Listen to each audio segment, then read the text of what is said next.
The presidential election this week was all about jobs and the economy, how hard it is to find a job and how hard it is to keep one. So with workplace insecurity at such a high, is it any wonder that workers of the world are melting down, acting up and freaking out? What's new in the world of 9 to 5 will make you want to call 911. YouTube makes it look like the American workforce is on the edge of a nervous breakdown. Workers of the world rising up against infuriating workplace oppression, the tyranny of bulky computers, paperless printers, and annoying co-workers. I think there's a lot of rage.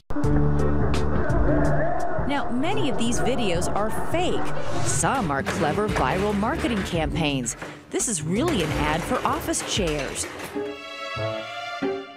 But all these online videos tap into something real, something buried deep in the psyche of the modern worker. Let's call it cubicle rage.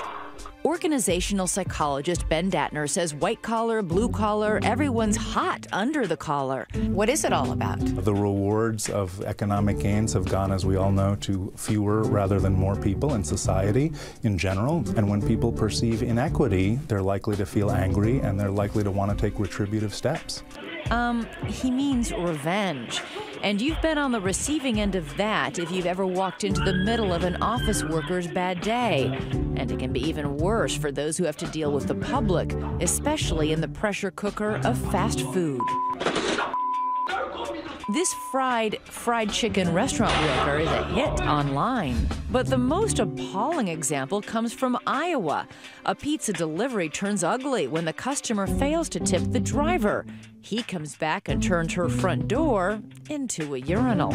These are people who have to say, "Have a nice day," every single time they deal with one of us. I mean, a lot of people in those customer-facing roles have to be actors and actresses, and that can be very onerous, burdensome, and problematic for certain people who, when pushed to a certain point, can really break. How was your day?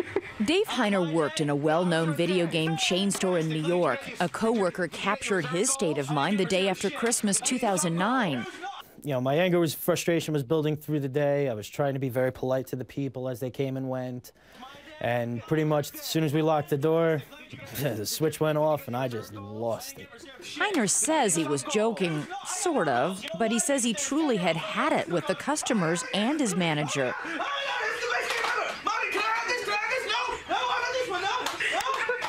I bottled it up all day, and finally my glass jar just shattered, and out it came.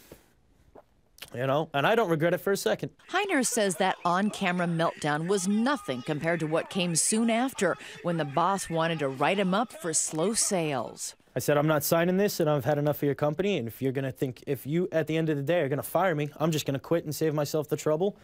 And I just built up with anger, and I was just ripped straight open.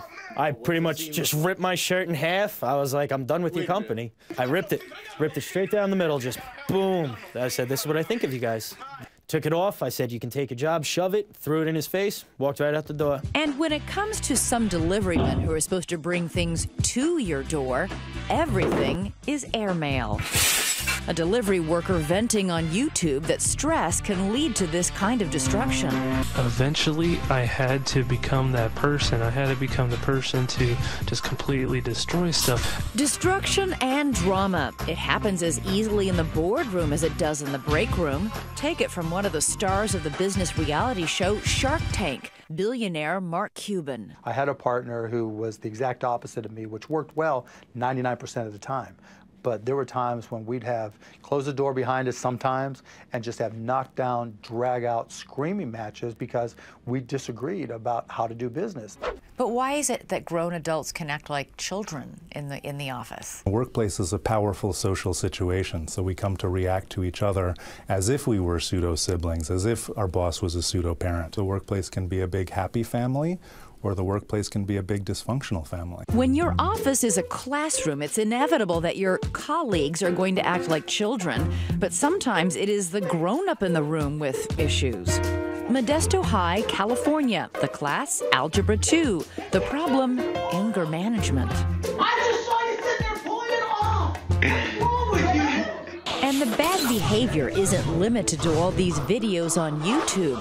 According to one survey, 42% of people are exposed to yelling and verbal abuse on the job. 29% admit abusing their coworkers, and 10% say they've actually been exposed to physical violence. Look like somebody that sliced your face up. Oh, you Anger on the job can sneak up on you. One day, whammo. You going to jail? Like getting hit by a bus, or in this case, getting hit on the bus. This video cost a Cleveland bus driver his job. You'll see why. You want to be a man? I'm going to treat you like a man. The woman is okay, but that driver, he is so fired. But what will go down in history as the most classic I quit belongs to Steven Slater. Last time we spoke, you had just pulled the emergency chute, grabbed a few beers, and dropped the F-bomb on the intercom. Fed up after 20 years as a flight attendant, I just kind of went with it. parachuting into instant fame when he said, basically, take this job and shove it. This was a dramatic exit. You know, who hasn't been overworked and underpaid? Who hasn't been outsourced? Who isn't stressed? It was very resonant of where we are as a culture and a country in that moment, and still are. If you want to keep an eye on whether things are likely to improve, all you have to do is watch the unemployment rate. With the economy in the state that it's in, and jobs as scarce as they are, that's got to increase stress. Absolutely. As well as bad behavior. When they feel economically dependent on their job, they're likely to be more rigid, more political, more regressed, more emotional. If you had more people saying, hey, I think you're doing a swell job, I think you're doing a great job, you wouldn't have these people freaking out like me. The former game store clerk, Dave Heiner, says those workplace tantrums are nothing less than a desperate cry for dignity. An angry anthem for the underpaid, underappreciated worker. And he says more people should try it. Oh, man, you got enough people. I got enough people. I say just let it out. Tell them how you truly feel. You got enough people.